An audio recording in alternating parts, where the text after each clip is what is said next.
दोस्तों एक बार फिर से स्वागत है आपका इनसाइट नॉलेज की एक और नई वीडियो में। हमारी इस वीडियो में हम बात करने वाले हैं वर्ल्ड अफेयर से जुड़ी दो काफी इंटरेस्टिंग खबरों के बारे में, जहां पर हमारी पहली खबर कतर से निकलकर सामने आ रही है, जिसने भारत के सामने एक एक करके काफी सारे सबूत पेश करने स्टार्ट कर दिए हैं और भारत के खिलाफ एक नई साजिश रचनी शुरू कर दी है। वहीं पर हमारी आज की दूसरी खबर G20 समिट से निकलकर सामने आ रही है, जहां पर भारत ने तुर्की को कश्मीर में होने वाली G20 समिट से बेदखल कर दिया। तो वहीं ये सब देखकर पाकिस्तान के फॉरेन मिनिस्टर दौड़े दौड़े भारत आ रहे हैं SCO समिट अटेंड करने के लिए। इन दोनों ही खबरों के बारे में विस्तार में हम बात करेंगे, तो चलिए शुरू करते हैं इस वीडियो को। पहले बात करते हैं कतर की तरफ से निकल कर आ रही खबर से। दरअसल दोस्तों, जैसा कि हम सब जानते हैं कि भारतीय नौसेना में सेवा दे चुके 8 ऑफिसर इस वक्त कतर सरकार की हिरासत में हैं। दरअसल इंडियन नेवी के अधिकारी कतर की राजधानी दोहा में एक कंपनी में काम कर रहे थे। उस कंपनी का नाम Dehra global technology and consultancy services था। ये अधिकारी कतर की नौसेना के जवानों और अधिकारियों को ट्रेनिंग और दूसरी जरूरी सेवाएं दे रहे थे।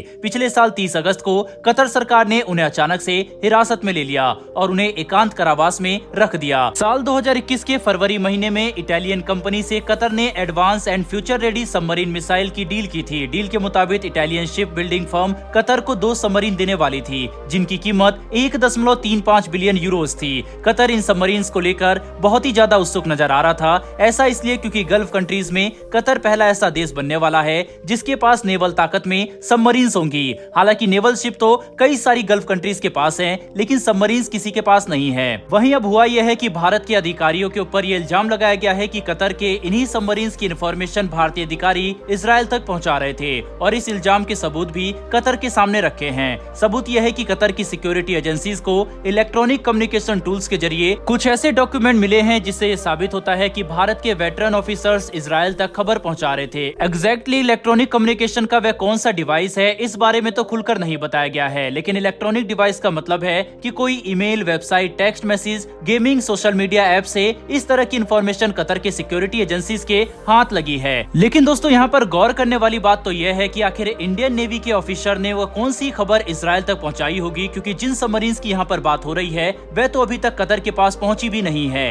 इनकी डिलीवरी 2027 तक की बताई गई है। वहीं जो ये 2 सबमरीन है, ये इतनी भी ज्यादा हाईटेक टेक्नोलॉजी वाली सबमरीन नहीं है जिनसे दूसरे देश को खबर मिलने पर कोई ज्यादा फायदा हो सके। यानी कि साफ है कि कतर अब बहाने बना रहा है और जबरदस्ती भारतीय अधिकारियों को अपनी हिरासत में ले रखा है। अब ये देखना काफी दिलचस्प होगा कि इसके ऊपर भारत क्या एक्शन लेता है। बहरहाल दोस्तों, बढ़ते हमारी दूसरी खबर की तरफ। दरअसल भारत की अध्यक्षता में चल रही G20 समिट की अगली मीटिंग कश्मीर में रखी गई है। ऐसे में पाकिस्तान इस बात से काफी ज्यादा बौखलाया हुआ है, क्योंकि उसका मानना है कि कश्मीर एक विवादित क्षेत्र है और वहाँ पर इस तरह की मीटिंग नहीं रखनी चाहिए। हालांकि जम्मू कश्मीर को भारत अपना हिस्सा मानता है, इसीलिए पाकिस्तान की हर बात को इग्नोर कर दिया जाता है और कश्मीर में हो रही दूसरी G20 मीटिंग में दुनिया के कई बड़े बड़े देश शामिल होने वाले हैं, सिवाय पाकिस्तान और तुर्की के। दोस्तों, ये बात तो जग जाहिर है कि तुर्की और पाकिस्तान काफी गहरे मित्र हैं, तो ऐसे में एक देश का ना आना या एक देश का इस मीटिंग को विरोध करने का मतलब है कि बाकी दोनों ही देश इस मीटिंग में शामिल नहीं होंगे। लेकिन वहीं पाकिस्तान मीडिया इस तरह के बयान दे रहा है कि हमें तो इस G20 समिट में जो कश्मीर में हो रही है वहाँ पर बुलाया ही नहीं गया है। इसके जवाब में दोस्तों हम आपको बता दें कि हर देश को न्योता मिला है।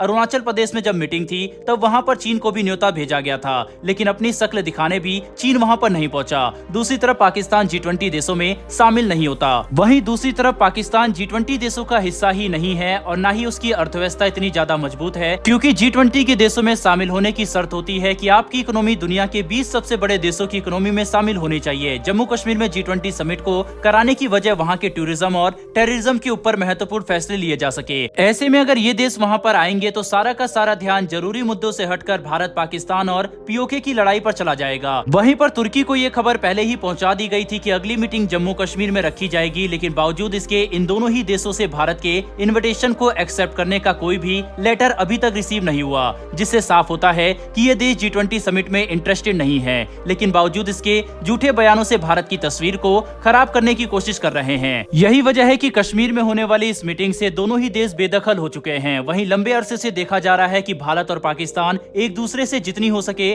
दूरियां मेंटेन रखते हैं, लेकिन बड़े ही लंबे अरसे के बाद पाकिस्तान के फॉरेन मिनिस्टर भारत की जमीन पर अपने कदम रखने वाले हैं। खबर आई है कि पाकिस्तान के विदेश मंत्री बिलावल भुट्टो जरदारी संघाई कोऑपरेशन ऑर्गेनाइजेशन यानी कि SCO की बैठक में हिस्सा लेने गोवा आ रहे हैं। SCO के विदेश मंत्रियों की बैठक 4 से 5 मई को होगी। पाकिस्तान के विदेश मंत्री ने इसकी खुद जानकारी दी है। भारतीय विदेश मंत्री डॉ डॉक्टर एस जयशंकर के न्योते पर पाकिस्तान के विदेश मंत्री भारत आएंगे। भारत के विदेश मंत्रालय के प्रवक्ता मुमताज बलोच का कहना है कि ये दौरा हमारी एससीओ चार्टर के प्रति कमिटमेंट और क्षेत्र में हमारी इंपोर्टेंस को दिखाता है। हालांकि ये देखना काफी इंटरेस्टिंग होगा कि पाकिस्तान के विदेश मंत्री के भारत दौरे के बाद क्या भारत और पाकिस्तान के रिश्ते थोड़े सामान्य हो पाएंगे या नहीं। वैसे दोस्तों, आपके हिसाब से क्या भारत को पाकिस्तान से अपने रिश्ते अच्छे करने चाहिए या नहीं, अपनी राय कमेंट बॉक्स में लिखकर जरूर बताइएगा। फिलहाल इस वीडियो में इतना ही, फिर मिलेंगे डिफेंस और वर्ल्ड अफेयर्स से जुड़ी ऐसी एक नई वीडियो के साथ। धन्यवाद, जय हिंद।